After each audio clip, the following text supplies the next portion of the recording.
Sahabat Pijar TV, terima kasih sudah klik video YouTube ini. Kiranya kebenaran firman yang saudara dapatkan menerangi kehidupan saudara. Untuk mudah menyaksikan video-video lainnya dan mendapatkan update dengan cepat, klik subscribe. Jangan lupa, berkat Tuhan jangan disimpan sendiri.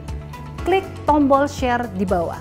Dan bagikan video ini ke sebanyak-banyaknya orang yang saudara kenal. Salam terang bagi Indonesia.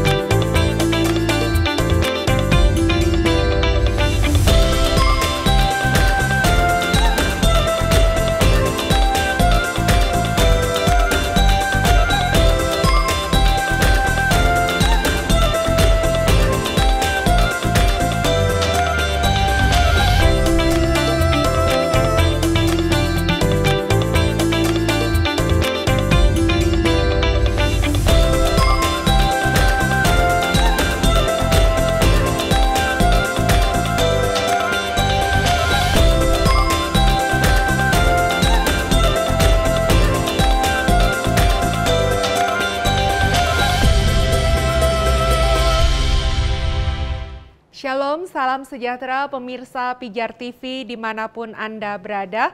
Berjumpa kembali kita dalam program Ku Tahu Yang Ku Percaya. Program ini sudah hadir begitu banyak episodenya di ruangan Anda dan saya sangat yakin bahwa program ini sudah sangat memberkati Anda sekalian. Saya mengucapkan terima kasih kalau Anda adalah penonton setia dari program acara ini tentunya. Ya, pemirsa, saat ini kita sedang membahas mengenai pengakuan iman rasuli. Dan kali ini kita akan memfokuskan pada kalimat yang berbunyi bahwa Yesus naik ke surga dan duduk di sebelah kanan Allah Bapa yang Maha Kuasa. Tetapi pada episode ini kita akan lebih berbicara mengenai Yesus yang naik ke surga. Nah, tentunya bicara surga ada banyak hal yang menarik dan juga ada banyak pertanyaan yang diajukan mengenai surga. Apakah surga itu nyata dan mengapa Yesus harus naik ke surga? Dan berikut ini hambanya Pendeta Ezra Soru akan siap untuk membahasnya agar menjadi berkat bagi Anda sekalian. Kalau ada saran, pertanyaan, dan pendapat, sampaikan di nomor SMS yang tertera di layar kaca Anda. Siapkan hati Anda saat ini pemirsa, hambanya Pendeta Ezra Soru akan siap memberkati kita sekalian.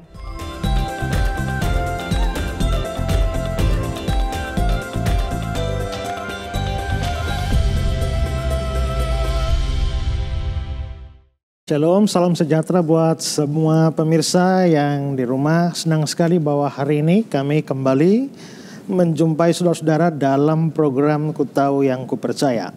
Dan program Ku Tahu Yang Ku Percaya kali ini adalah program yang diproduksi dari Kota Kupang, NTT, karena kita berada dalam masa COVID-19 dan harus bekerja di rumah, dan karena itu maka kami juga menghadirkan teman-teman yang lain yang mengikuti program ini secara online lewat program Zoom, dan beberapa saudara dari beberapa provinsi di Indonesia juga mengikuti acara ini. Dan sebelum kita memulai, kami mau mengucap terima kasih untuk saudara-saudara sekalian yang telah memberikan dukungan doanya, dananya bagi Pijar TV sehingga Pijar TV terus dapat mengudara dan menjadi berkat bagi banyak orang. Dan kami tetap beri kesempatan kepada saudara yang rindu untuk ambil bagian dalam pekerjaan Tuhan yang besar melalui Pijar TV. Saudara dapat memberikan sumbangan dana untuk itu melalui nomor rekening yang tertera di layar kaca Anda. Dan semua persembahan Anda akan berguna bagi pekerjaan pemberitaan firman yang dikerjakan oleh Pijar TV. Nah, saudara-saudara, kita sedang membahas pengakuan iman rasuli. Dan kita sudah bahas banyak hal di dalam episode-episode sebelumnya. Dan Kalau kita mengingat kata-kata pengakuan iman rasuli, aku percaya kepada Allah, Bapa yang Maha Kuasa, Khalik langit dan bumi, dan kepada Yesus Kristus, anaknya yang tunggal, Tuhan kita, yang dikandung dari Roh Kudus, lahir dari anak darah Maria, yang menderita sengsara di bawah pemerintahan Pontius Pilatus, disalibkan, mati, dikuburkan, turun ke dalam kerajaan maut, pada hari yang ketiga bangkit pula dari antara orang mati. Nah, semua kalimat itu sudah kita bahas. Dan kalimat selanjutnya adalah naik ke surga, duduk di sebelah kanan Allah, Bapa yang Maha Kuasa. Nah, sebenarnya di sini itu ada kalimat atau frase terakhir Bapa yang Maha Kuasa kita tidak akan bahas lagi, karena Allah Bapa yang Maha Kuasa itu sudah dibahas pada waktu kita bahas pribadi Allah di bagian awal. Nah, maka yang menjadi konsentrasi kita ini adalah naik ke surga dan duduk di sebelah kanan Allah. Sekarang saya akan mau membahas potongan kalimat yang pertama, yaitu naik ke surga. Yesus Kristus naik ke surga. Nah, sekarang saya mau menjelaskan apa yang terjadi saja pada waktu Yesus naik ke surga. Pada waktu Yesus naik ke surga, jelas bahwa itu terjadi perpindahan tempat. Perpindahan tempat karena dia dari bumi ini pergi ke surga. Kita bicara Yesus ini dalam kapasitas dia sebagai manusia. Karena kalau kita bicara dia sebagai Allah, dia maha hadir. Dia hadir di surga, hadir di bumi, dan karenanya dia tidak perlu pergi ke satu tempat dengan meninggalkan satu tempat. Karena dia memenuhi segala sesuatu. Tapi kalau kita bicara Yesus sebagai satu pribadi di mana ada hakikat manusia di dalamnya, maka jelas bahwa dia bepergian dari satu tempat. Makanya dibilang dia meninggalkan surga datang ke bumi, dan dia meninggalkan bumi ini lalu pergi ke surga. Jelas ini adalah sebuah perpindahan tempat. Karena ini perpindahan tempat, maka dia pergi ke surga, maka surga juga haruslah sebuah tempat. Nah, coba mari kita perhatikan Yohanes pasal 14 ayat 2 dan ayat yang ketiga. Coba dibaca Yohanes 14, 2, 3. Di rumah Bapakku banyak tempat tinggal. Jika tidak demikian, tentu aku mengatakannya kepadamu. Sebab aku pergi ke situ untuk menyediakan tempat bagimu. Dan apabila aku telah pergi ke situ dan telah menyediakan tempat bagimu, aku akan datang kembali dan membawa kamu ke tempatku, supaya di tempat di mana aku berada, kamu pun berada. Ya, perhatikan ya, di sini di rumah Bapakku banyak tempat. Ya, lalu sebab aku pergi ke situ menyediakan tempat. Juga dikatakan aku telah pergi ke situ dan telah menyediakan tempat. Aku akan membawa kamu ke tempatku, supaya di tempat di mana aku berada, kamu pun berada. Tempat. 5 kali kata tempat. Ini jelas menunjukkan bahwa surga itu adalah sebuah tempat. Atau ada sebuah tempat yang memang namanya surga. Seorang teolog namanya Charles Hodge, dia mengatakan itu maksudnya itu adalah kenaikan Yesus. Merupakan perpindahan tempat dari pribadinya, dari satu tempat ke tempat yang lain, dari bumi ke surga. Karena itu surga adalah satu tempat. Jika Kristus mempunyai tubuh yang sungguh-sungguh, tubuh itu harus menempati suatu ruangan atau tempat tertentu. Dan di mana Kristus ada, disitulah surganya orang Kristen. Lalu seorang teolog lain namanya Herman Hoeksma, dia mengatakan surga adalah tempat tertentu dan bukan semata-mata merupakan kondisi atau keadaan. Maka di sini tempat dikontraskan dengan kondisi dan keadaan. Karena ada pandangan bahwa surga itu hanya kondisi saja. Nah, kalau surga itu adalah tempat, surga itu adalah satu tempat yang kontras dengan neraka. Ya, jadi kalau beliau mati dan kita tunggu-tunggu di surga tidak ada, ya artinya ada di sebelah, di neraka saja ya. Kalau cari-cari di neraka tidak ada, oh berarti di surga hanya dua tempat itu. Nah, maka dua tempat ini kontras antara surga dan neraka. Kalau surga adalah sebuah tempat, otomatis neraka juga adalah sebuah tempat. Ya. Nah, ini penting karena ada yang menganggap bahwa surga neraka bukan tempat. Coba lihat Wahyu pasal 20 ayat 10. Dan iblis yang menyesatkan mereka dilemparkan ke dalam lautan api dan belerang, yaitu tempat binatang dan nabi palsu itu. Dan mereka disiksa siang malam sampai selama-lamanya. Ini neraka ya. Tempat binatang dan nabi palsu. Binatang ini bukan berarti binatang akan masuk surga, masuk neraka. Babi tidak masuk surga, masuk neraka. Anjing tidak masuk surga, masuk neraka. Ya, binatang di sini tidak harfiah. Ini adalah sebutan atau kiasan untuk antikristus. Ya, jadi maksudnya adalah tempat binatang dan nabi palsu, maksudnya tempat antikris dan nabi palsu itu di neraka. Maka neraka disebut sebagai tempat. Dulu ada lagu, suasana surga turunlah, suasana surga turunlah, suasana surga.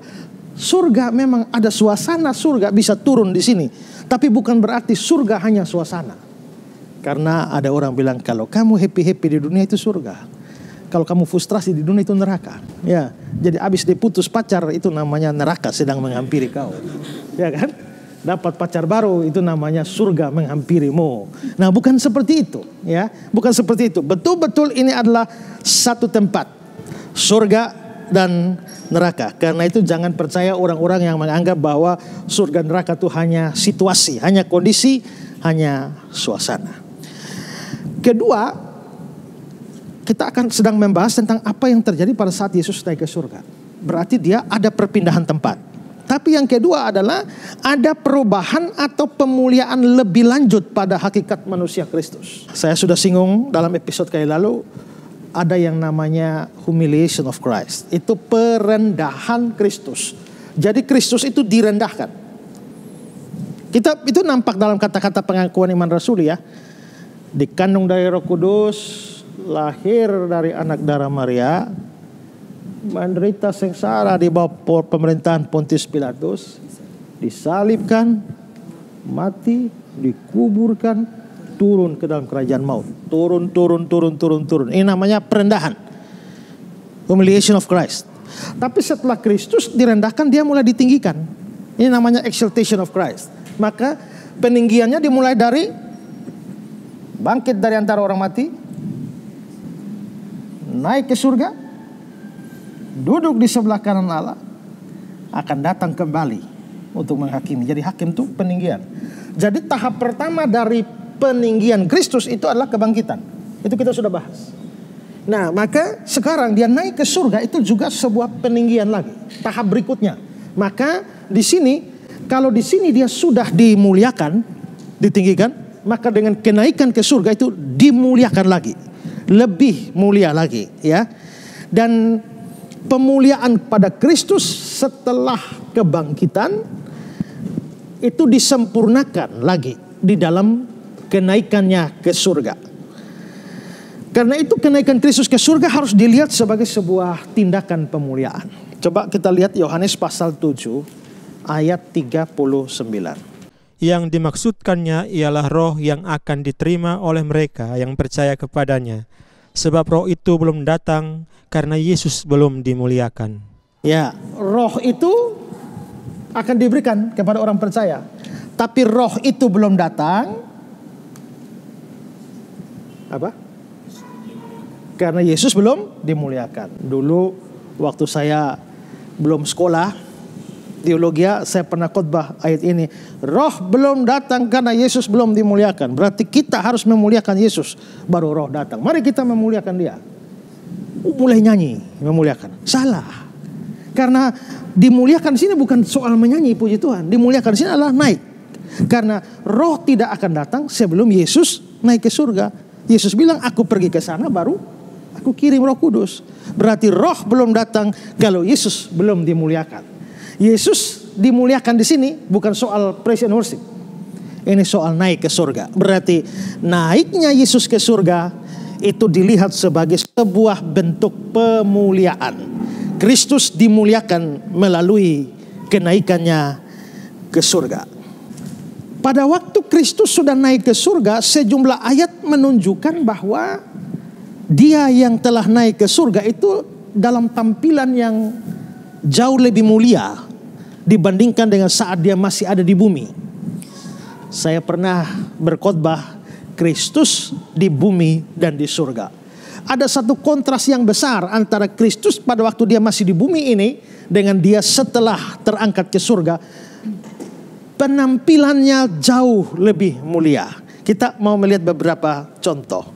Kisah Para Rasul 9 ayat 3 sampai ayat 5. Dalam perjalanan ke Damsyik, ketika ia sudah dekat kota itu, tiba-tiba cahaya memancar dari langit mengelilingi dia. Ya, ini pengalaman Paulus ya. Paulus pertobatannya. Dia bilang dia tiba-tiba cahaya memancar dari langit mengelilingi dia. Ayat 4. Ia rebah ke tanah dan kedengaranlah olehnya suatu suara yang berkata kepadanya, Saulus, Saulus, mengapakah engkau menganiaya aku? Jawab Saulus, siapakah engkau, Tuhan? Katanya, akulah Yesus yang kau aniaya. Akulah Yesus. Nah, kalau dia adalah Yesus, yang Paulus lihat itu cahaya memancar dari langit. Lalu akulah Yesus. Berarti di sini Yesus menampilkan diri itu sebagai suatu cahaya yang memancar dari langit. Ya. Lalu kisah yang sama tapi diceritakan ulang di Kisah Para Rasul 22 ayat 6 sampai 8. Tetapi dalam perjalananku ke sana, ketika aku sudah dekat Damsyik, yaitu waktu tengah hari, tiba-tiba memancarlah cahaya yang menyilaukan dari langit mengelilingi aku. Maka rebahlah aku ke tanah, dan aku mendengar suatu suara yang berkata kepadaku, Saulus, Saulus, mengapa engkau menganiaya aku? Jawabku, siapakah engkau Tuhan? Katanya, akulah Yesus, orang Nazaret yang kau aniaya itu. Kalau tadi di Kisah Para Rasul pasal 9 hanya dibilang cahaya memancar dari langit, ini dikatakan memancar cahaya yang menyilaukan. Jadi bukan hanya sekedar cahaya, tapi ini menyilaukan. Lalu di Kisah 9 tidak ada keterangan saatnya atau waktunya, tapi di Kisah 22 ada keterangan bahwa waktu ini tengah hari. Kalau malam lalu saudara dapat cahaya yang menyilaukan, wah itu wajar karena kontrasnya malam. Tapi ini kalau siang hari bolong seperti ini, sudah terang begini, ada satu cahaya yang menyilaukan, ini berarti cahaya ini jauh lebih terang daripada terang yang ada. Dan ini betul-betul sebuah penampakan yang luar biasa. Cahaya itu harus lebih terang daripada cahaya matahari. Dan itu Yesus. Berarti kita lihat bahwa Yesus betul-betul setelah di surga itu penampilannya wow ya, sangat mulia. Mari kita lihat apa yang dilihat oleh Rasul Yohanes. Wahyu pasal 1, 12 sampai 16. Lalu aku berpaling untuk melihat suara yang berbicara kepadaku. Dan setelah aku berpaling, tampaklah kepadaku 7 kaki dian dari emas. Dan di tengah-tengah kaki dian itu ada seorang serupa anak manusia. Ya, seorang serupa anak manusia, ini pasti Yesus. Karena anak manusia adalah gelar bagi Yesus. Ya. Berpakaian jubah yang panjangnya sampai di kaki dan dadanya berlilitkan ikat pinggang dari emas. Kepala dan rambutnya putih bagaikan bulu yang putih meta dan matanya bagaikan nyala api. Matanya bagaikan nyala api. Ini luar biasa. 15. Dan kakinya mengkilat bagaikan tembaga membara di dalam perapian. Suaranya bagaikan desau air bah. Dan di tangan kanannya ia memegang 7 bintang. Dan dari mulutnya keluar sebilah pedang tajam bermata 2. Dan wajahnya bersinar-sinar bagaikan matahari yang terik. Wajahnya bersinar-sinar bagaikan matahari yang terik. Matanya seperti nyala api. Dari mulutnya keluar pedang. Wah, mengkilap bagaikan tembaga membara. Kakinya, dadanya. Wah, ini sebuah penampilan yang mulia. Waktu di bumi kau bisa olok-olok dia. Coba kau olok dia model kayak begitu. Siapa berani? Ya. Waktu di bumi orang bisa tampar dia, bisa meludahi dia. Kalau dia sudah tampil model seperti ini, Paulus yang jahat seperti itu, saya langsung tersungkur. Nah, kalau begitu kita bisa lihat bahwa sepertinya kita harus menyimpulkan bahwa dengan kenaikan Kristus ke surga, kemuliaannya itu begitu luar biasa. Ya, kita bersyukur bahwa memang Tuhan kita pernah datang ke bumi dalam kondisi yang hina. Ya. Disambut di palungan. Bahkan pendeta Stephen Tong mengatakan bahwa Yesus itu miskin sekali. Dari lahir sampai mati pinjam. Ya. Waktu lahir pinjam tempatnya, tempat makan minumnya binatang, palungan. Sepanjang hidupnya pinjam keledai orang, pinjam rumah orang. Untuk bikin pesta makan Paskah pinjam, masuk Yerusalem pinjam. Anak manusia tidak punya tempat meletakkan kepala, padahal burung punya sarang, serigala punya liang. Sampai mati pun masih pinjam, yaitu pinjam kuburan Yusuf Arimatea. Dari lahir sampai mati pinjam. 2 Korintus 8 ayat 9 bilang, dia yang kaya rela jadi miskin. Jadi betul-betul dia miskin, hina. Tapi ketika dia sudah kembali ke surga, kemuliaannya begitu luar biasa. Ya, di sini tidak punya tempat meletakkan kepala, di sana semua dari emas. Ya. Kalau begitu kita bersyukur bahwa Tuhan kita adalah Tuhan yang sangat mulia pada saat dia kembali ke surga. Ya.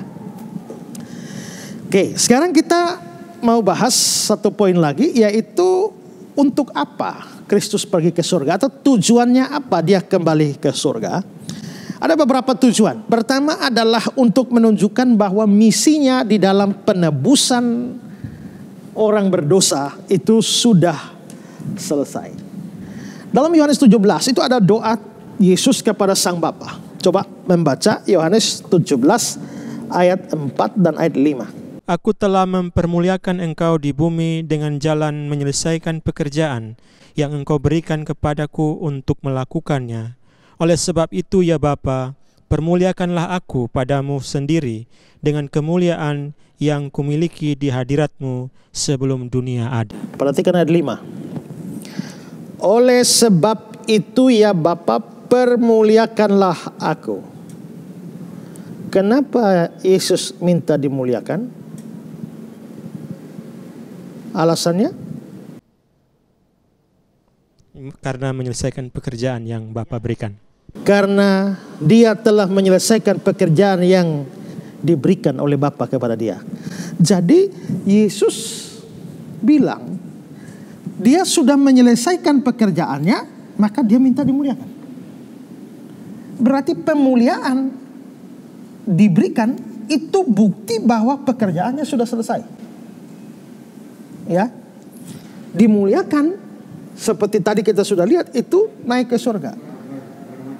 Berarti waktu dia naik ke surga dan ternyata sudah dimuliakan seperti yang kita lihat, itu berarti bahwa pekerjaannya sudah selesai. Dengan kata lain begini, seandainya Kristus belum selesai melakukan misinya, waktu dia mau naik ke surga, Bapa menolak dia naik, atau Bapa tidak memuliakan dia, ya, tidak memuliakan dia. Karena itulah maka Kristus yang naik ke surga itu sebagai bukti, atau dengan kata lain dia ingin menunjukkan bahwa misi sudah selesai. Di atas kayu salib, di bagian akhir dia bilang sudah selesai. Maka dengan kata lain, pada waktu dia sudah naik ke surga, penebusan untuk segala dosa sudah selesai. Sudah selesai. Sudah selesai. Sudah selesai. Catatan orang percaya ya. Kalau bukan orang percaya, tidak ada yang selesai. Ya, semua belum selesai. Kalau orang percaya, sudah selesai. Maka kalau saya bertanya, yakinkah ibu bahwa pasti selamat? Yakin. Yakin. Kenapa? Kan banyak dosa. Saya yakin karena saya sudah beriman kepada Sudah Yesus. beriman. Yesus sudah selesaikan. Apa buktinya sudah selesai? Apa bukti bahwa dosa sudah selesai? Karena Kristus sudah naik ke surga dan dimuliakan. Itu urut-urutan logikanya begitu, ya. Nah, jadi fakta bahwa Kristus naik ke surga dan mulia itu berarti bahwa pekerjaan penebusan sudah selesai. Saya orang percaya, berarti dosa saya selesai. Maka Yesus naik ke surga membuktikan saya pasti selamat.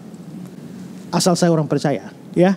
Karena itu saudara-saudara pemirsa yang di rumah juga pikirkan, kalau kamu adalah orang percaya, kamu tidak perlu ragu-ragu akan keselamatanmu karena Kristus sudah naik ke surga dan memastikan keselamatanmu. Tapi kalau kamu belum sungguh-sungguh percaya, tidak ada yang selesai bagi kamu. Ya, kamu harus membayar sendiri dan itu berarti pergi ke neraka sekali selama-lamanya. Tapi kalau sudah sungguh-sungguh percaya, yakinlah kamu pasti selamat Karena Kristus sudah dimuliakan di surga sebagai bukti bahwa pekerjaannya sudah selesai. Itu tujuan pertama dari kenaikannya. Tujuan yang kedua adalah dia menyediakan tempat di surga bagi kita. Ya. Yohanes 14, coba baca ayat 3 saja. Yohanes 14 ayat 3. Dan apabila aku telah pergi ke situ dan telah menyediakan tempat bagi... Ya, cukup. Aku pergi ke situ menyediakan tempat bagimu. Jadi dia pergi ke sana, ke surga, itu menyediakan tempat bagi kita. Ya.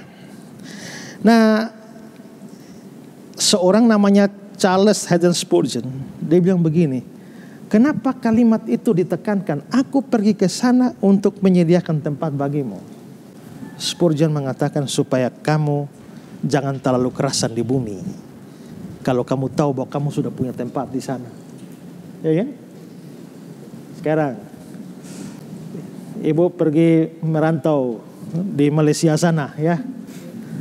Terus saya kasih kabar, ibu rumah sudah siap di sini. Kalau di sana kos. Ibu rumah mewah sudah di sini. Tujuan saya beritahu apa? Supaya jangan terlalu kerasan di Malaysia. Ya. Karena di sini sudah punya rumah sendiri. Ya. Spurgeon mengatakan, andai kata ia ada di sini, maksudnya Yesus di sini tidak kembali ke surga, kita mungkin akan berpikir bahwa dunia bisa menjadi tempat tinggal kita yang tetap. Tapi sekarang hal seperti itu tidak bisa terjadi. Tidak bisa lagi karena dia sudah ke sana. Dan itu berarti bahwa kita punya tempat di sana. Nah, kalau punya tempat di sana, jangan terlalu kerasan di sini. Tapi jangan buru-buru pergi juga dengan bunuh diri, ya kan? Ya. Nah, maka itu berarti bahwa kita harus tetap hidup di dunia ini sampai kapan Tuhan bilang sudah selesai, saatnya berangkat. Tapi selama kita masih ada di dunia ini, maka kita harus punya kerinduan. Karena saya punya rumah di sana, maka saya harus rindu. Coba Filipi 1 ayat 23. Aku didesak dari dua pihak. Sabar. Aku didesak dari dua pihak. Ini maksudnya dua pihaknya apa? Paulus diperhadapkan pada mending hidup di sini atau mati ya. Hidup atau mati ya. Hidup di dunia atau mati ya. Nah, aku didesak dari dua pihak. Kelihatannya Paulus bingung memilih. Terus? Aku ingin pergi dan diam bersama-sama dengan Kristus. Itu memang jauh lebih baik. Jadi di dunia sama-sama jemaat atau di surga bersama Kristus. Kelihatannya yang paling bagus itu adalah pergi, mati dan diam bersama Kristus. Tapi nanti Paulus bilang, tapi karena kamu mengasihi jemaat, ya sudah, aku tetap di sini kerja memberi buah. Jadi ada kerinduan ke sana, itu jauh lebih baik. Ya, tapi karena ada tugas di sini ya kerja dulu.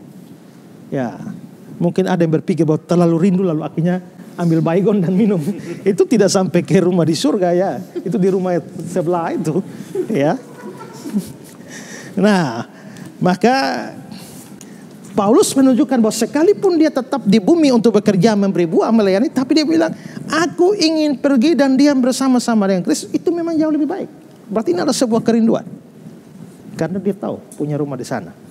Lalu 2 Korintus 5 ayat 2 dan 8. Selama kita di dalam kemah ini. Sabar. Kita di dalam kemah ini bukan harfiah. Jadi kemah ini maksudnya dalam tubuh. Ya. Oke.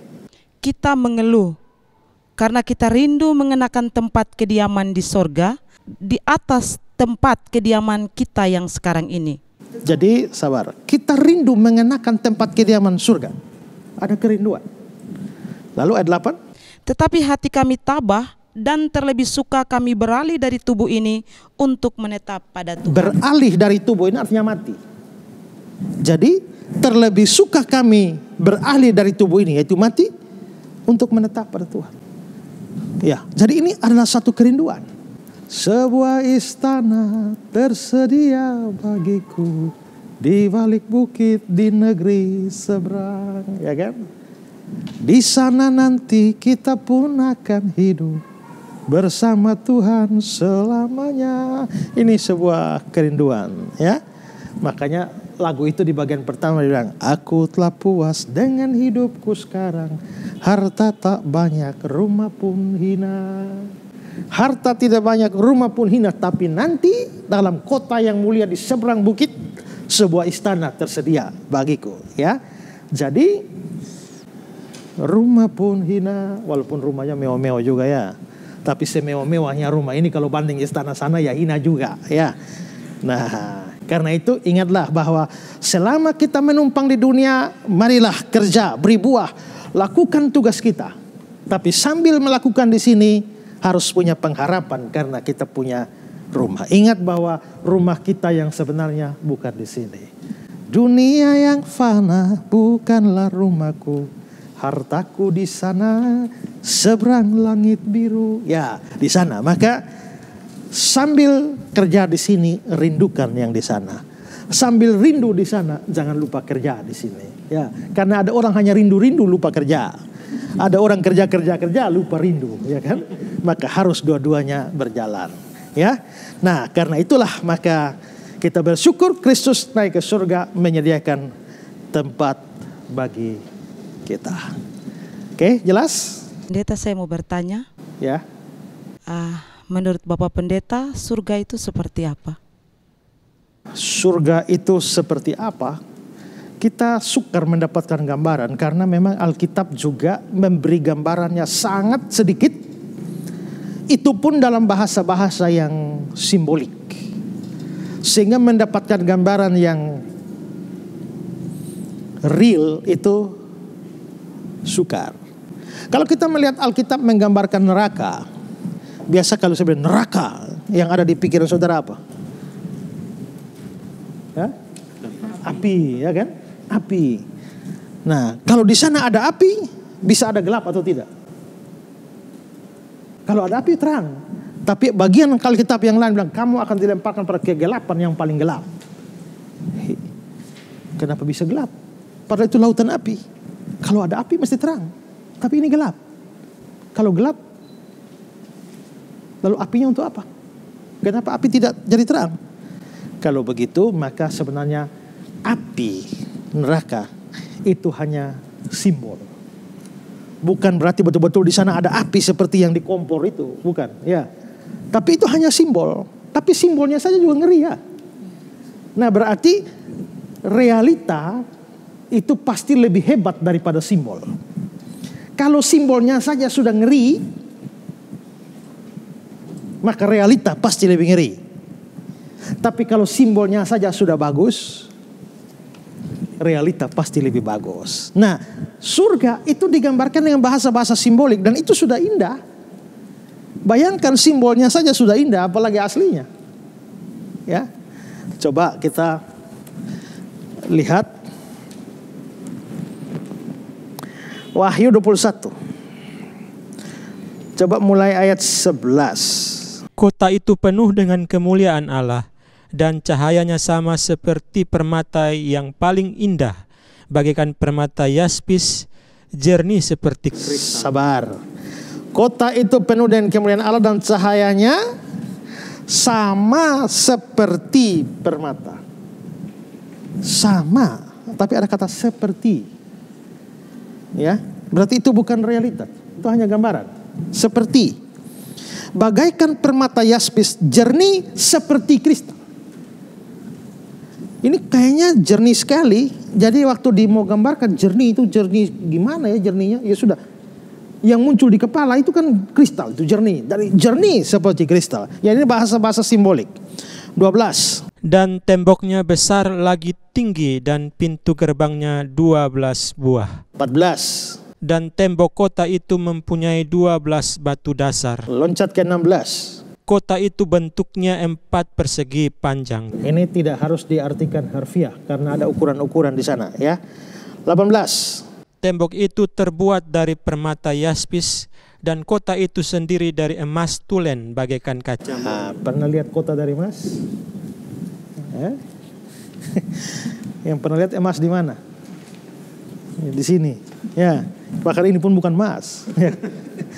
Kita paling-paling hanya lihat emas di sini atau di sini, ya, atau di gelang di tangan. Ya, seumur hidup pernah lihat satu balok dari emas? Tidak pernah. Tapi ini satu kota dari emas.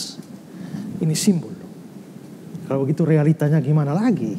Ya, bagaikan emas tapi bukan emas KW2, emas tulen. Bagaikan kaca murni. Ayat 19. Dan dasar-dasar tembok kota itu dihiasi dengan segala jenis permata. Dasar yang pertama batu yaspis, dasar yang kedua batu nilam, dasar yang ketiga batu mirah, dasar yang keempat batu zamrud. Terus Dasar yang kelima batu unam, dasar yang keenam batu sardis, dasar yang ketujuh batu ratna cempaka, yang kedelapan batu beril, yang kesembilan batu krisolit, yang kesepuluh batu krisopras, yang kesebelas batu lasuardi, dan yang kedua-belas batu kecubung. wah, ini semua batu-batu itu adalah batu-batu terbaik. Kalau saudara pencinta batu pasti tahu gitu ya. Dulu ada heboh orang jual-jual batu apa? Batu akik. Ya, nah itu pun rame. Ya, tapi ini batu-batunya hebat-hebat. 21. Dan kedua-belas pintu gerbang itu adalah 12 mutiara. Setiap pintu gerbang terdiri dari satu mutiara, dan jalan-jalan kota itu dari emas murni bagaikan kaca bening. Ya, jadi jalan-jalan kota itu dari emas murni. Bukan hanya kota, tembok-temboknya, tapi jalannya juga emas murni. Bayangkan aspalnya itu emas murni itu. Kalau sekarang ada jalan raya pakai emas, kita sudah cunggil-cunggil semua, besok pagi habis, ya kan? Ya, tapi di situ wah, ini jalannya emas murni bagaikan kaca bening. Ayat 23. Dan kota itu tidak memerlukan matahari dan bulan untuk menyinarinya, sebab kemuliaan Allah meneranginya, dan anak domba itu adalah lampunya. 25. Dan pintu-pintu gerbangnya tidak akan ditutup pada siang hari, sebab malam tidak akan ada lagi di sana. Kira-kira dapat gambaran Ibu? Iya. Masih gelap. Tapi kan lumayan dapat gambaran. Artinya simbol-simbolnya ini saja indah. Ya, apalagi realita. Nah, masih gelap juga ya? Mau lebih terang lagi? Tapi lebih rindu mungkin ke Ya, sana. lebih terang lagi, mau lebih terang lagi. Kalau saudara mau lebih terang, percaya Yesus. Karena tanpa percaya Yesus, saudara tidak mungkin ke sana. Tapi kalau saudara percaya Yesus, saudara pasti akan ke sana.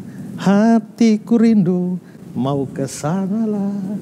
Ya, hatiku rindu mau ke sanalah. Jadi kalau ditanya surga itu seperti apa? Ya, Alkitab hanya kasih bahasa-bahasa simbolik. Tapi kalau bahasa simbolik saja sudah seindah ini, maka tentu yang realitanya jauh lebih indah. Baik saudara pemirsa di rumah, kalau saudara punya pertanyaan, silakan kirimkan pertanyaan saudara ke nomor yang ada di layar kaca Anda, dan kami dengan senang hati akan menjawab pertanyaan saudara-saudara. Dan juga kami beri kesempatan kepada saudara-saudara yang mau menabur untuk kerajaan Tuhan melalui pelayanan media yang dikerjakan oleh Pijar TV. Saudara, kami beri kesempatan untuk memberikan persembahan. Ada nomor rekening di layar kaca Anda, silakan Anda boleh berikan persembahan ke sana, dan persembahan Anda akan dipakai, digunakan untuk pembiayaan seluruh program Pijar TV, termasuk Ku Tahu Yang Ku Percaya, untuk memberkati banyak orang melalui program-programnya. Nah, kita sudah bahas tadi soal Yesus yang naik ke surga, dia menyediakan tempat bagi kita. Yang pertama tadi untuk menunjukkan bahwa keselamatan atau misi penebusan sudah selesai. Kedua, untuk menyediakan tempat bagi kita. Lalu yang ketiga adalah kenaikannya ke surga itu menunjukkan bahwa kita yang percaya pun pasti akan mengalami hal yang sama. Jikalau Yesus itu mati, kita disuruh mati bersama dengan dia. Kalau dia bangkit, kita juga bangkit bersama-sama dengan dia. Maka dia naik, kita pun akan naik bersama-sama dengan dia. Coba baca ulang Yohanes pasal 14 ayat yang ketiga saja. Yohanes 14 ayat 3. Dan apabila aku telah pergi ke situ dan telah menyediakan tempat bagimu, aku akan datang kembali dan membawa kamu ke tempatku, supaya di tempat di mana aku berada, kamu pun berada. Ya, berarti dia akan bawa kita. Jadi dia naik, kita juga naik. Ya. Nah, itulah kerinduan Tuhan Yesus. Tuhan Yesus ingin agar bersama-sama dengan kita. Yohanes 17:24. Ya Bapa, aku mau supaya dimanapun aku berada, mereka juga berada bersama-sama dengan aku. Ya, cukup. Yesus bilang, Bapa, aku mau supaya di mana aku berada, mereka pun berada. Aku di mana? Di surga. Maka aku mau mereka juga di surga. Betapa baiknya Tuhan Yesus ya. Ya. Jadi sebenarnya Tuhan itu merindukan kebersamaan dengan kita. Hanya kita yang seringkali tidak peka, sehingga dia merindukan kebersamaan dengan kita, tapi kita sibuk kerja. Ya, sibuk urusan dunia sampai kita lupa bersekutu dengan dia.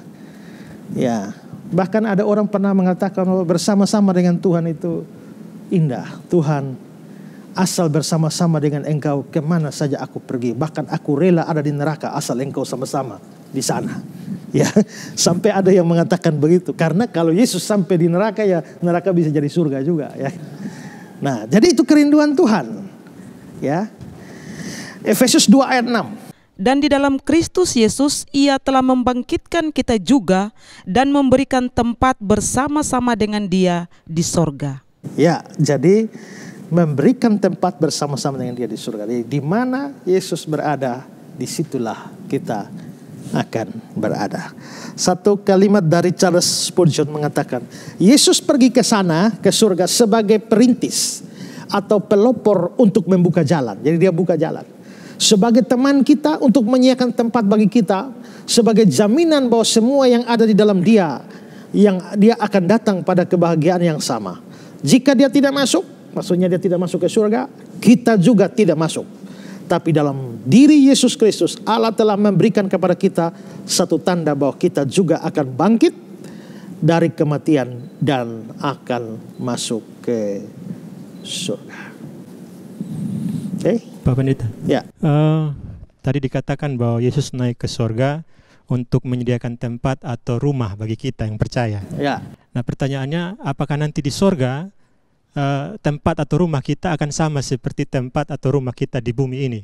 Maksudnya ukurannya sama, bentuknya sama, modelnya sama. Apakah seperti itu? Tipe 45 sama. Tipe 36. Tipe 36. Ya. Makasih. Apakah sama? Nanti percaya Yesus, percaya Yesus, berarti nanti rumah semua modelnya sama? Tidak. Nanti rumah beda-beda. Ya. Nanti ada yang tipenya kecil, ada yang tipe besar. Ya. Ya. Rumahnya beda-beda. Kenapa rumah beda-beda? Karena ya boleh dibilang begini, dia ke sana tuh sudah siapkan tempat bagi kita, kaflingnya sudah ada. Tapi bangun rumahnya tuh beda-beda tergantung kita kirim bahan apa dari bumi ini. Nah, artinya adalah bahwa rumah yang kita tempati di sana itu bergantung pada hidup kita di bumi ini. Perbuatan kita, pelayanan kita. Mari kita lihat beberapa ayat. Wahyu 22 ayat 12. Wahyu 22 ayat 12, aku membawa upahku untuk membalaskan kepada setiap orang menurut perbuatannya. Upah dibawa, tapi tidak bisa sama rata. Membalaskan kepada setiap orang menurut perbuatannya. Ya, jadi Tuhan mesti hitung ini berbuat baik berapa banyak, ya ini berapa banyak, baru upahnya disesuaikan dengan perbuatan itu. Tidak bisa sama rata. Yeremia 17 ayat 10. Yeremia 17 ayat 10. Aku Tuhan yang menyelidiki hati, yang menguji batin, untuk memberi balasan kepada setiap orang setimpal dengan tingkah langkahnya, setimpal dengan hasil perbuatan. Ya, jadi Tuhan bawa upah itu setimpal dengan perbuatan. Kalau banyak berbuat baik, ya sudah dapat bahannya bagus-bagus itu ya. Tapi ini malas pelayanan ya, ogah-ogahan di dalam pelayanan ya, karena percaya Yesus masuk juga, tapi ya bahan bangunannya ya buruk-buruk itu kayaknya ya. Nah, makin kita hidup dengan baik, melayani dengan baik, maka sama dengan kita kirim bahan kualitas nomor 1 di sana.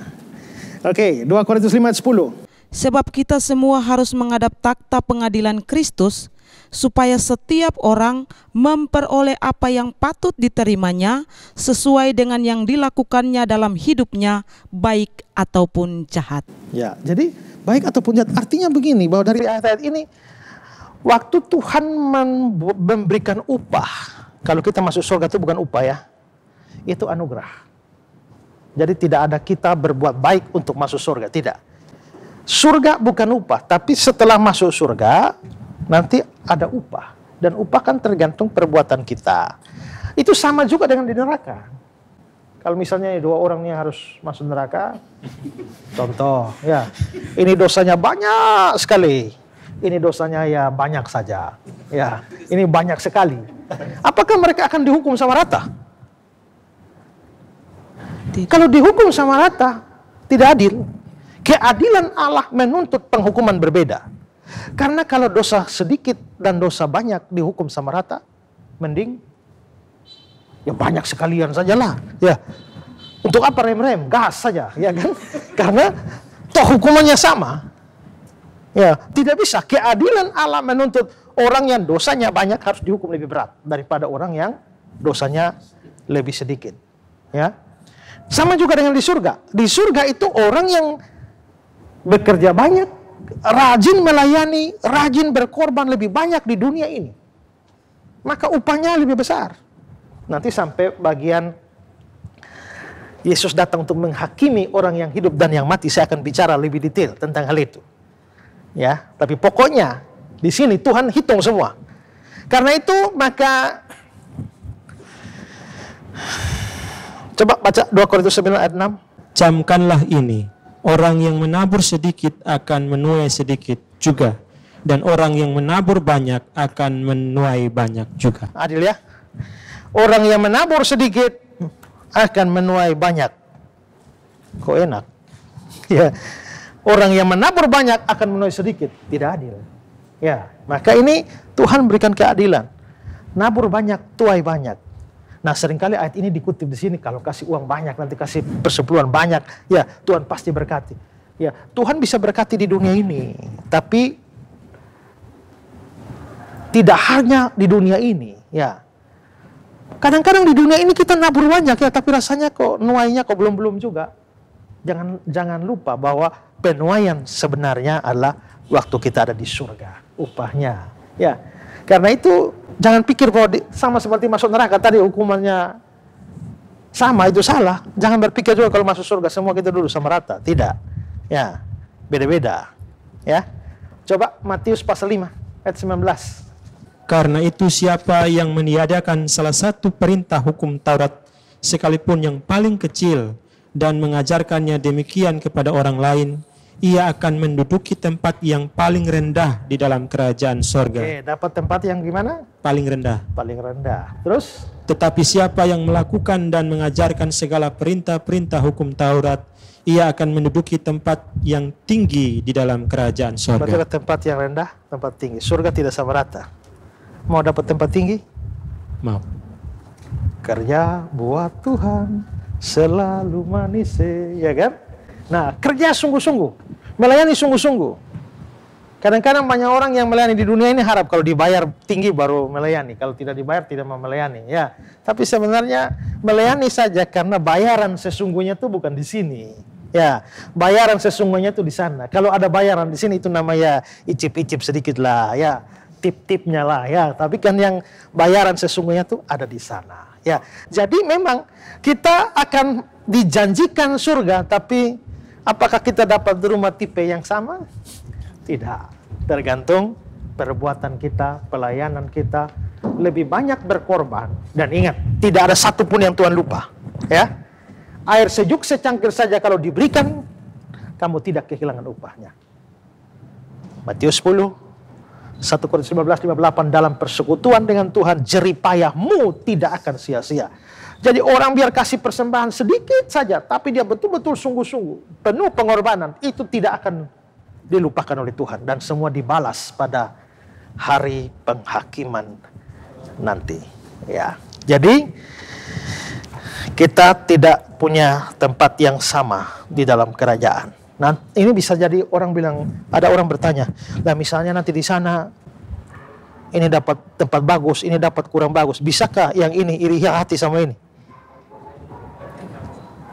Gak bisa. Karena kalau dia masih iri hati, berarti di sana masih ada dosa. Di sana dosa tidak ada. Jadi biarpun lebih kecil, tapi tidak akan ada iri hati, kebencian di sana. Oke? Ada yang mau bertanya lagi? Pak Isra, saya mau bertanya. Tadi Pak Isra jelaskan bahwa Yesus naik ke sorga untuk menyiapkan tempat atau rumah bagi kita yang percaya. Nah, pertanyaannya, apakah tempat atau rumah di sorga itu akan sama seperti tempat atau rumah di bumi? Dalam artian ukurannya sama, atau tipenya sama, modelnya sama, seperti warnanya itu sama. Iya. Ya. Jadi kalau ini 4 orang masuk surga nanti, ya dapat rumah di sana, rumahnya semua sama, tetangga gitu. Ya. Ya, seperti itu. Tidak, saudara ya. Memang Tuhan pergi ke sana untuk menyediakan tempat bagi kita. Boleh dibilang bahwa pada saat saudara percaya kepada Yesus, kita mendapatkan jatah tempat atau covering di sana yang akan diberikan pada kita, rumah bagi kita. Tapi rumah kita model seperti apa? Ini saya menggunakan bahasa-bahasa simbolik ya. Rumah kita itu model seperti apa? Itu tergantung dari kiriman kita dari bumi ini. Kiriman bahan bangunan ya. Jadi kalau kita kirim bahan bangunannya kelas 1 ya dapat rumah bagus. Tapi kalau kirimannya barang KW semua ya dapat rumah yang tidak terlalu bagus. Nah, maksud saya dengan kiriman ini adalah bahwa memang kita ingat bahwa kita masuk surga itu bukan upah. Kita masuk surga itu adalah anugerah Tuhan yang kita terima melalui kita beriman kepada Dia. Tetapi nanti setelah kita beriman dan mendapatkan tempat di surga, bagaimana tempat kita atau upah kita di surga itu bergantung dari apa yang kita lakukan lagi di dunia ini. Ya, kita lihat beberapa ayat. Wahyu 22 ayat 12. Aku membawa upahku untuk membalaskan kepada setiap orang menurut perbuatan. Ya, upah itu akan dibalaskan pada setiap orang menurut perbuatannya. Nah, perbuatan ini beda-beda. Karena itu kalau perbuatannya beda-beda, upahnya juga akan beda-beda. Tidak bisa sama. Oke, Yeremia 17 ayat 10. Aku Tuhan yang menyelidiki hati, yang menguji batin untuk memberi balasan kepada setiap orang setimpal dengan tingkah langkahnya, setimpal dengan hasil perbuatannya. Oke, setimpal dengan tingkah langkahnya, setimpal dengan hasil perbuatannya. Lalu 2 Korintus 5 ayat 10. Sebab kita semua harus menghadap takhta pengadilan Kristus, supaya setiap orang memperoleh apa yang patut diterimanya, sesuai dengan yang dilakukannya dalam hidupnya ini, baik ataupun jahat. Ya, supaya setiap orang memperoleh apa yang patut diterima sesuai dengan yang dilakukannya, baik ataupun jahat. Jadi kejahatan pun itu akan dihukum secara berbeda. Demikian pun pahala. Jadi kalau 2 orang ini sama-sama masuk neraka, ya ini contoh saja ya. 2 orang ini masuk neraka, apakah 2 orang ini akan dihukum sama rata? Kalau dihukum sama rata, itu tidak adil. Kalau ternyata dosa mereka itu beda. Misalnya ini dosanya 1 juta, ini dosanya cuma 12. Tidak mungkin ya 12 ya. Ya pokoknya ada perbedaan. Ini dosanya banyak sekali, ini dosa banyak. Sebenarnya kita semua tidak ada yang dosa sedikit. Jadi hanya bedanya hanya banyak dan banyak sekali. Ya. Nah, apakah ini dosa banyak dengan banyak sekali dihukum sama rata? Kalau dihukum sama rata, maka enakan yang dosa banyak. Ya kan dia berpikir daripada dihukum juga bikin dosa 1 dihukum sama rata dengan dosa 1000 ya sekaligus banyak-banyakin saja lah ya. Nah, kalau tidak ada pembedaan, tapi di sini masing-masing orang akan menerima balasan setimpal dengan yang dia lakukan. Maka dosa banyak dihukum lebih banyak, masuk neraka api lebih panas. Ya. Kalau ini masuk neraka api dingin, tidak ada api dingin. Ya. Nah, maka orang bisa menderita di neraka itu dengan tingkatan penderitaan yang berbeda-beda. Ada yang menderitanya, ingat ya, menderita sedikit, tapi menderita sedikit di neraka itu jauh lebih besar daripada penderitaan hebat di dunia ini. Jadi masuk neraka juga itu tidak ada orang tidak menderita di sana. Ya, hal yang sama berlaku bagi orang percaya. Kalau orang percaya sama-sama percaya, maka diberikan pahala. Pahala tidak bisa sama rata. Kalau ini sibuk sekali berjuang, bekerja bagi Tuhan luar biasa. Tapi kalau ini malas-malasan, ya karena percaya Yesus masuk surga juga. Ya, nah, tapi kalau dia malas-malasan, ini penuh pengorbanan, tidak, keadilan Allah tidak bisa membuat mereka sama rata, tidak bisa. Upahnya harus beda-beda. Karena itulah maka jangan heran bahwa di surga nanti kita punya tempat yang beda-beda. Surga, demikian juga neraka itu punya tingkatannya. Coba Matius 5 ayat 19. Karena itu siapa yang meniadakan salah satu perintah hukum Taurat, sekalipun yang paling kecil, dan mengajarkannya demikian kepada orang lain, ia akan menduduki tempat yang paling rendah di dalam kerajaan sorga. Ya, dapat tempat paling rendah. Terus, tetapi siapa yang melakukan dan mengajarkan segala perintah-perintah hukum Taurat, ia akan menduduki tempat yang paling tinggi di dalam kerajaan. Berarti di surga itu ada tempat yang tinggi, ada tempat yang rendah. Tergantung apa? Ya tergantung perbuatan kita nanti. Dalam konteks ini, meniadakan salah satu perintah dari hukum. Tapi juga dari seluruh ayat itu tergantung perbuatan kita. Maka kalau kita banyak berbuat, ya kerja buat Tuhan sedemikian rupa, maka Tuhan hitung semua upah kita. Tidak ada yang Tuhan tidak hitung. Semua pengorbanan kita, waktu, tenaga, karunia, talenta, uang, Tuhan hitung. Saudara yang sekian lama membantu Pijar TV di dalam memberikan bantuan keuangan, Tuhan memperhitungkan semua. Saya yang berdiri berjam-jam untuk berbicara kepada saudara, itu dihitung Tuhan semua. Matius 10 bilang, air sejuk secangkir saja tidak akan kehilangan upahnya. 1 Korintus 15 ayat 58 bilang, dalam persekutuan dengan Tuhan jeripayamu tidak sia-sia. Maka Tuhan hitung semua dan itu nanti akan dibalaskan. Jadi ada yang menempati tempat di surga, yang tempat tinggi, ada yang rendah. Waktu saya ngajar begini, ada orang yang begini, biarpun yang penting rendah aja, yang penting masuklah. Ya, di emper-emper saya juga tidak apa-apa lah, yang penting di surga lah. Ya, tapi kan kita memang berbuat baik itu sebenarnya atau melayani itu bukan karena mengejar upah.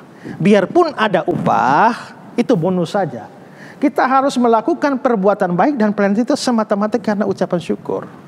Karena Tuhan sudah memberikan berkat paling banyak pada saya, terutama berkat keselamatan, maka saya mau bersyukur dengan melakukan sesuatu bagi Dia, bekerja bagi Dia.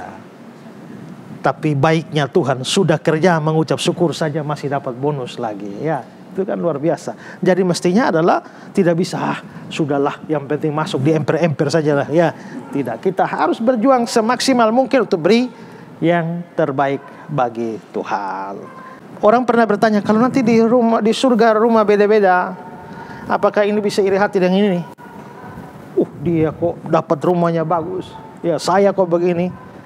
Tidak bisa. Karena kalau dia masih iri hati berarti masih ada dosa. Padahal di surga tidak ada dosa lagi. Ya, jadi di surga tidak ada dosa, tapi tetap ada pembedaan-pembedaan. Karena itu maka rumah kita di surga atau upah di surga beda-beda. Coba 2 Korintus 9 ayat 6. Camkanlah ini, orang yang menabur sedikit akan menuai sedikit juga, dan orang yang menabur banyak akan menuai banyak juga. Ya kan, adil kan?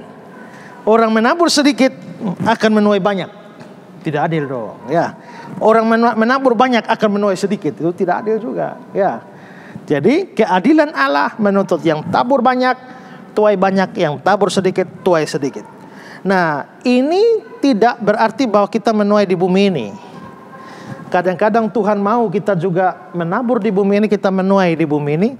Tapi kadang-kadang juga tidak. Penuaian sebenarnya itu baru nanti waktu kita masuk surga, nanti seluruh upah kita akan diperhitungkan. Bahkan kadang-kadang kita bisa lupa apa yang kita buat, tapi Tuhan tidak lupa. Ingat ya, di Matius 25 Tuhan bilang, waktu aku lapar engkau beri aku makan, waktu aku haus engkau beri minum. Terus mereka tanya, Tuhan kapan Tuhan lapar? Ya kan? Artinya mereka bahkan saking orang berbuat baik karena mengucap syukur, itu dia tidak pikir upah. Dia yang penting dia berbuat baik. Bahkan dia bisa lupa apa yang dia sudah buat. Tapi biarpun kita lupa, Tuhan tidak lupa. Ya, karena dia mencatat setiap perbuatan kita. Nanti sampai bagian menghakimi orang yang hidup dan yang mati, saya akan bahas ini secara lebih detail lagi. Oke, jadi tidak sama ya. Oke, ada lagi yang mau bertanya? Shalom Pak Pendeta Esra. Oke Ibu, silakan. Saya ingin bertanya Pak. Ya. Yesus berkata bahwa di rumah Bapakku ada banyak tempat tinggal. Apakah banyak tempat tinggal di situ berarti tersedia untuk semua orang? Apalagi mengingat penduduk Indonesia sekarang Pak Pendeta sudah lebih 38 juta jiwa. Dan apakah banyak tempat tersedia itu hanya untuk agama tertentu saja? Soalnya saya pernah mendengar khotbah seperti itu. Terima kasih Pak Pendeta. Kalau dikatakan banyak tempat tinggal, apakah itu untuk semua orang dengan kepercayaan apa saja? Tidak bisa. Kita harus menafsirkan Alkitab dengan Alkitab. Kita tidak bisa menafsirkan satu ayat nabrak ayat yang lain. Jadi memang di situ dibilang ada banyak tempat. Tapi kita harus mengingat bahwa ada ayat-ayat lain yang mengatakan bahwa orang yang pergi ke surga itu hanya orang yang percaya Yesus. Yohanes 14 ayat 6, Kisah 4 ayat 12, 1 Yohanes 5 ayat 13. Semua itu mengajarkan bahwa hanya yang percaya Yesus yang bisa selamat. Kita tidak usah bicara orang agama lain. Tapi bahkan orang di dalam kekristenan sendiri banyak yang bisa pergi ke neraka dan tidak pergi ke surga. Kalau dia hanya Kristen tradisional, hanya Kristen KTP, tapi tidak pernah punya momen dalam hidupnya menyambut Yesus, dia tidak punya tempat di sana. Ya, karena itu saudara-saudara yang ikut program ini dengar baik-baik. Kalau saudara berpikir bahwa saudara sudah dari lahir saudara sudah Kristen, sudah baptis, sudah tabiside, katekisasi, sudah ikut perjamuan, sudah rajin pelayan, otomatis saudara selamat? No. Kecuali saudara memang betul-betul terima Yesus sebagai juru selamat dan Tuhan. Kalau tidak, maka saudara tidak mungkin selamat. Tapi kalau saudara percaya, saudara pasti diselamatkan.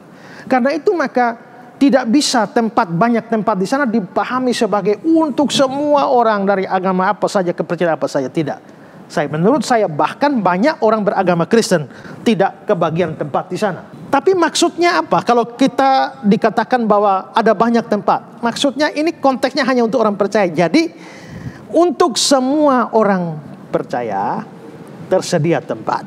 Karena itu saya bilang, waduh ini kalau banyak orang percaya, saya beritakan Injil banyak orang percaya, lama-lama kita sesak di sana, tidak kebagian tempat. Ya kan? Lebih baik jangan banyak-banyak lah orang Kristen supaya tempatnya pas. Nah, kalau kita berpikir demikian, jangan. Ingatlah bahwa di rumah Bapakku ada banyak tempat tinggal. Cukup untuk semua orang percaya. Bahkan seandainya seluruh dunia ini menjadi percaya Yesus, tidak ada orang ke neraka, surga tetap cukup untuk semua orang itu. Ya. Juga hati-hati dengan ajaran saksi Yehova, karena saksi Yehova berdasarkan Wahyu pasal 7 ayat 4. Ya. Lalu karena di situ ada 144.000 orang yang dimeteraikan, lalu saksi Yehova berkata yang masuk surga cuma 144.000 orang. Dan ini sudah penuh karena jumlah saksi Yehova sekarang di atas 144.000, banyak mereka. Maka orang-orang saksi Yehova yang sekarang, karena yang masuk surga cuma 144.000 orang, orang saksi Yehova yang sekarang itu tidak berharap masuk surga. Tidak kalau kita menginjili orang, ya. Ibu Pauline menginjil lewat EE, ada Pak Nyoman juga menginjil lewat EE. Biasanya kita bertanya, kalau Anda mati hari ini, apakah Anda yakin Anda akan pergi ke surga? Dan banyak orang Kristen tidak yakin masuk surga. Banyak orang Kristen tidak yakin masuk surga, tidak yakin. Tapi orang saksi Yehova yakin tidak masuk surga. Banyak yang tidak yakin, ada yang tidak yakin, tapi mereka yakin tidak. Tahu beda tidak yakin dengan yakin tidak? Kalau tidak yakin berarti masih ada kemungkinan lah. Tapi kalau yakin tidak, betul-betul yakin tidak masuk surga. Makanya kalau mereka tidak masuk surga, terus di mana? Nah, mereka percaya bahwa nanti ada tempat di bumi ini yang namanya Firdaus. Nah, itu yang kita sudah bahas ya. Apakah Firdaus itu sama dengan surga? Ya. Bumi ini Firdaus, nantilah mereka yang tidak masuk surga akan mendiami Firdaus di bumi ini. Nah, itu dalam pandangan saksi Yehova. Jadi di dalam Firdaus ini banyak orang percaya yang tidak masuk surga ada di sini. Tapi dari kata Yesus, di rumah Bapakku ada banyak tempat tinggal. Jadi mestinya bukan hanya untuk 144.000 orang. Seberapa banyak pun orang yang percaya Yesus, mereka tetap mempunyai tempat di sana. Oke, jelas ya Bu ya? Jelas Pak, terima kasih Pak Pendeta.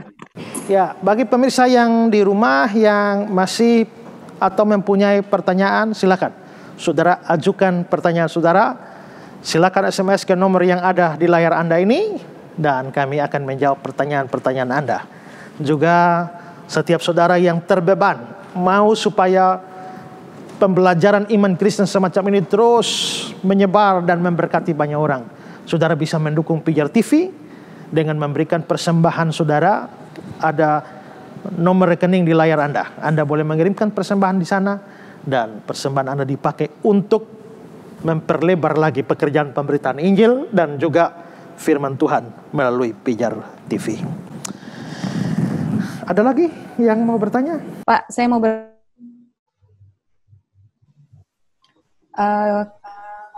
kalau dikatakan bahwa Yesus naik ke surga, berarti surga itu kan di atas. Ya. Nah, kira-kira di atas mana ya, Pak? Mungkinkah surga itu ada di galaksi lain? Ya, memang naik ke surga ya. Kalau kita bicara naik ke surga ya, otomatis surga di atas. Ya. Yesus terangkat ke surga. Makanya kalau Yesus dari surga, dia bilang turun ke bumi ini. Jadi memang kalau dari keterangan itu memang terlihat bahwa surga di atas. Tapi apakah surga kalau di atas, apakah surga di atas, neraka di bawah? Di bawah mana, di atas mana? Apakah ada di galaksi lain? Saya kira tidak. Karena surga dan neraka itu adalah suatu keberadaan yang sifatnya beda dimensi dengan kita. Kita ada pada dimensi fisik, tetapi surga dan neraka itu adalah suatu dimensi rohani. Sehingga menurut saya, kita seandainya sanggup untuk menjelajah galaksi-galaksi lain pun belum tentu atau bahkan boleh dipastikan bahwa kita tidak mendapatkan surga atau neraka di sana. Ada juga yang bilang ini neraka ini ada di bawah bumi. Ya, memang ada api di bawah, tapi itu bukan api neraka, itu kan inti bumi. Ya. Nah, jadi menurut saya sih tidak bisa kita artikan bahwa surga di atas secara literal, dalam artian di planet tertentu atau galaksi tertentu. Tidak. Tapi itu adalah suatu keberadaan yang dimensi rohani yang kita sendiri tidak tahu. Kita memang tidak tahu, tapi nanti kalau mati langsung segera tahu di mana. Ya. Oke, ada lagi? Ada, Pak. Ya. Perkenalkan dulu, nama saya Esther dari Sulawesi Utara, tepatnya Minahasa Utara. Di sini saya akan bertanya, Pak. Ada 2 ayat, yaitu pada Efesus 4 ayat 10 dijelaskan, ia juga yang telah naik jauh lebih tinggi daripada semua langit, dan pada Ibrani 4 ayat 14 dijelaskan, karena kita sekarang mempunyai imam besar agung yang telah melintasi semua langit, yaitu Yesus Kristus, Anak Allah, baiklah kita teguh berpegang pada pengakuan iman kita. Pertanyaannya, Pak, apakah langit itu ada banyak sehingga dikatakan bahwa Yesus naik lebih tinggi atau melintasi semua langit? Mohon dijelaskan, Pak. Ya, kelihatannya memang begitu ya. Efesus 4 ayat 10, dia juga telah naik jauh lebih tinggi daripada semua langit. Ibrani 4 ayat 14, melintasi semua langit. Memang langit ada berapa banyak? Nah, di sini kita perlu pahami kata langit ini yang dalam bahasa Ibraninya samayim, bahasa Yunaninya adalah ouranos. Ini mempunyai 2 arti. Bukan hanya berarti langit, tapi juga surga. Ya, surga. Jadi bisa diartikan surga, bisa diartikan langit, sehingga ayat yang tadi ya, dia juga telah naik jauh lebih tinggi dari semua langit, bisa berarti semua surga. Melintasi semua langit bisa berarti melintasi semua surga. Misalnya di dalam Efesus 4 ayat yang ke-10 tadi, ya, kalau saya kutip dari terjemahan Basic Bible English, dikatakan digunakan kata over all the heaven, ya, di atas semua surga. Atau di dalam Ibrani 4 ayat 14 versi King James, dia juga menggunakan kata into the heaven, di atas semua heavens, bentuk jamak, di atas surga-surga, semua surga. Nah, kalau begitu surga, jadi di situ menurut saya harus bukan langit, tapi surga. Nah, kalau begitu apakah surga ini ada tingkatan-tingkatannya? Coba kita lihat 2 Korintus 12 ayat 2 ya. Aku tahu tentang seorang Kristen 14 tahun yang lampau, entah di dalam tubuh aku tidak tahu, entah di luar tubuh aku tidak tahu. Allah yang mengetahuinya. Orang itu tiba-tiba diangkat ke tingkat yang ketiga dari sorga. Orang itu diangkat ke tingkat ketiga dari surga. Nah, selalu ingat, saya bilang tadi ya, Samayim atau Ouranos dalam bahasa Yunani ini bisa surga, bisa langit. Artinya. Nah, sekarang tingkat ketiga dari surga, kita harus memahami ini dalam pengertian orang Ibrani. Menurut orang Ibrani, surga atau langit itu ada 3 tingkat. Tingkat paling bawah, ya, tingkat paling bawah itu adalah tempat, ya, awan atau atmosfer langit kita ini. Ini tingkat 1. Makanya di Kejadian 11 ayat 4, baiklah kita mendirikan menara yang ujungnya sampai ke langit. Ya, itu maksudnya ya di atmosfer, di awan kita ini, ya. Itu surga tingkat 1. Surga tingkat 2 itu tempatnya bintang-bintang dan bulan-bulan, planet-planet. Itu tingkat 2. Lalu yang ketiga, itu adalah tempat Allah bersemayam. Surga tingkat 1, tingkat 2, tingkat ketiga. Ya. Kalau surga tingkat 1 ini adalah di awan-awan, maka pernah ke surga? Pernah naik pesawat? Nah, itu surga itu. Surga tingkat 1 itu ya. Jadi waktu kemarin sebelum ada COVID saya jalan terus itu, waduh, 1 hari saya bisa pergi ke surga banyak sekali itu, ya kan? Itu surga tingkat 1. Ya, tapi saya belum pernah sampai surga tingkat 2.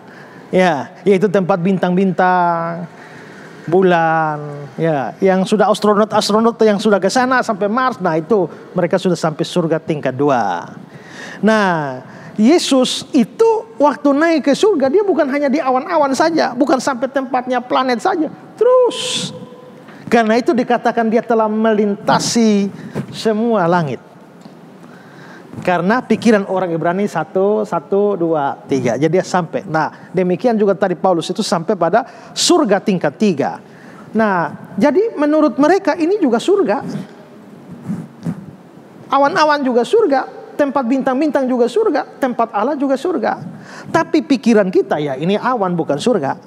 Ini juga bukan surga, tetap langit. Yang kita sebut surga itu ini. Maka kita bisa mengatakan begini. Surga tingkat 3 menurut orang Yahudi sama dengan surga menurut kita. Jadi, apakah surga tingkat 3? Surga tingkat 3 itu surga. Nah, gitu saja. Nah, Yesus melintasi semua langit, semua surga. Artinya dia lewat semua awan-awan, tempat bintang, terus maka dia sampai pada yang paling tinggi, yakni tempat kediaman Allah. Jadi dari situlah harus dipahami seperti itu. Oke, kita masih ada pada pembahasan Yesus naik ke surga, tujuannya apa? Ya kan? Tujuan pertama tadi apa? Untuk membuktikan bahwa pekerjaan penebusan telah selesai.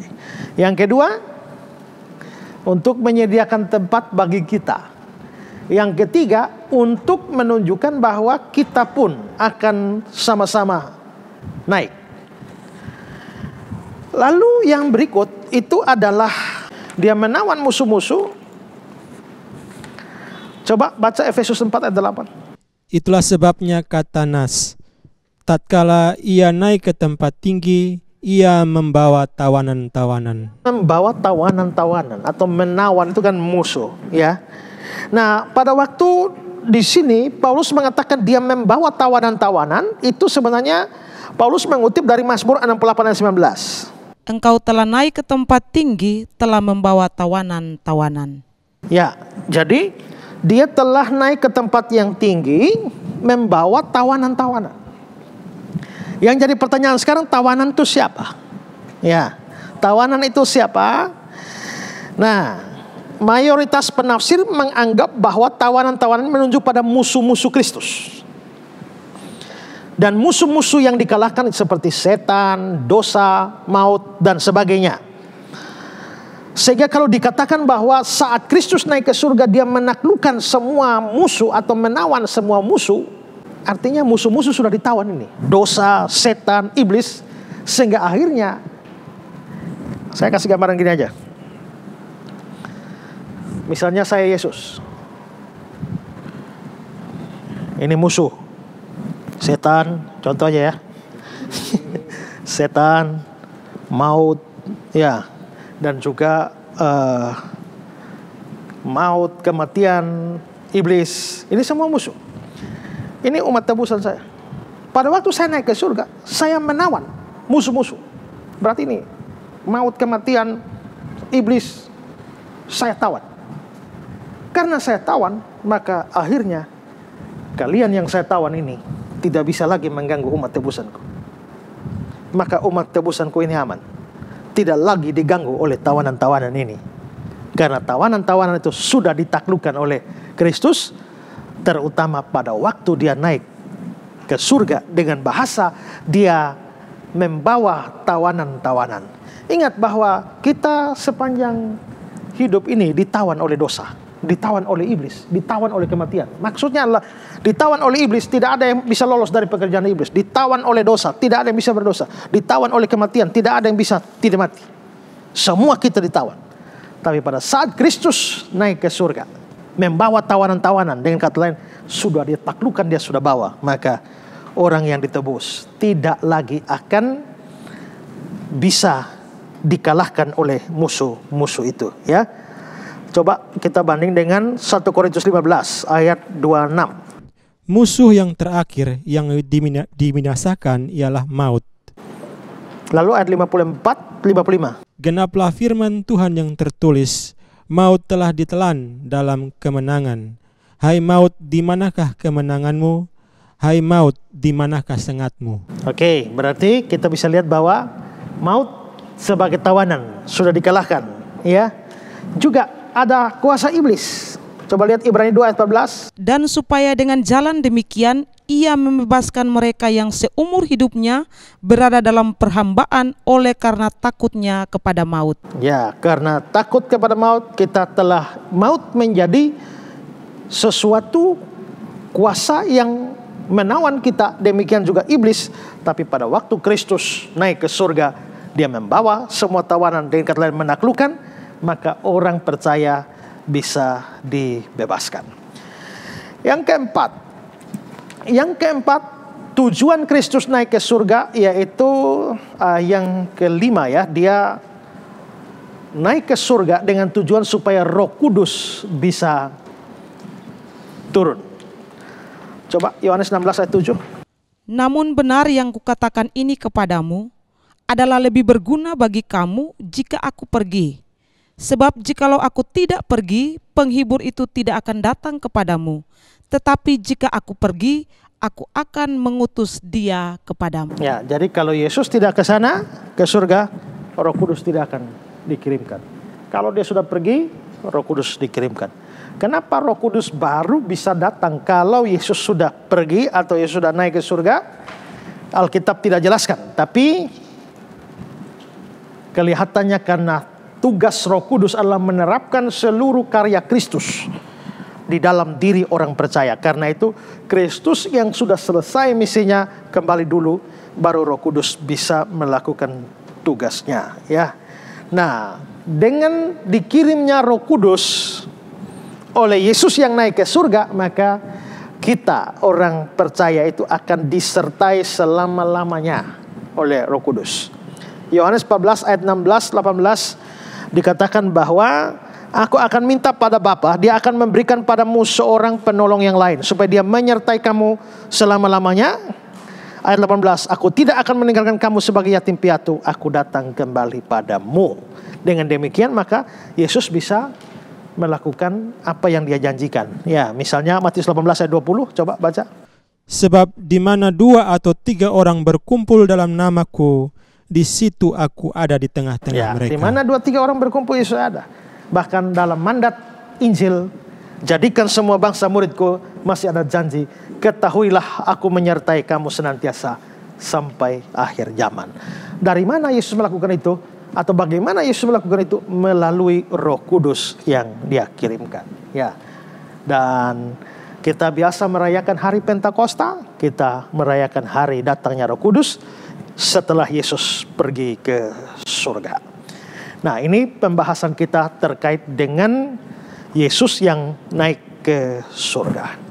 Kalau saudara punya pertanyaan, silakan kirimkan pertanyaan saudara, dan kami dengan senang hati akan menjawab pertanyaan saudara-saudara. Dan juga sekali lagi, bagi saudara yang rindu ambil bagian dalam pelayanan besar yang dikerjakan oleh Pijar TV, saudara boleh memberikan persembahan saudara. Ada nomor rekening di layar kaca Anda. Silakan Anda ambil bagian di situ. Berapapun persembahan saudara, itu akan sangat berguna bagi pekerjaan Tuhan yang sedang dikerjakan oleh Pijar TV. Kita akhiri episode kita kali ini di sini, dan saya Pendeta Ezra Soro bersama dengan teman-teman yang ada di studio ini mengucapkan salam terang buat Indonesia. Tuhan memberkati saudara.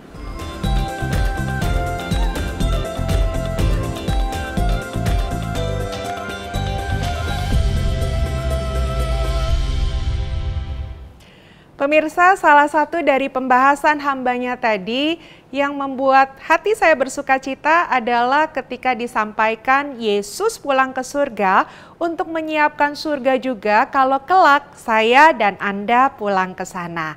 Nah, betapa kita rindukan bukan hal itu terjadi dalam hidup ini. Untuk itu senantiasa setia kepada Tuhan dan semakin mengenali Tuhan di dalam langkah-langkah kita, supaya kita bisa menikmati semua yang Dia janjikan di dalam firman-Nya. Terima kasih untuk kebersamaannya dalam program Ku Tahu Yang Ku Percaya. Dan terima kasih juga karena donasi Anda sekalian, program ini tetap dapat ditayangkan. Dan kami Pijar TV juga bisa memproduksi program-program yang lainnya yang disiarkan ke seluruh pelosok untuk bisa menjadi berkat bagi kita semuanya. Terus nantikan seluruh program-program yang ditayangkan di Pijar TV. Dan juga jangan lupa pada program Ku Tahu Yang Ku Percaya. Kami selesai dalam episode ini dan kami akan undur diri dari hadapan Anda.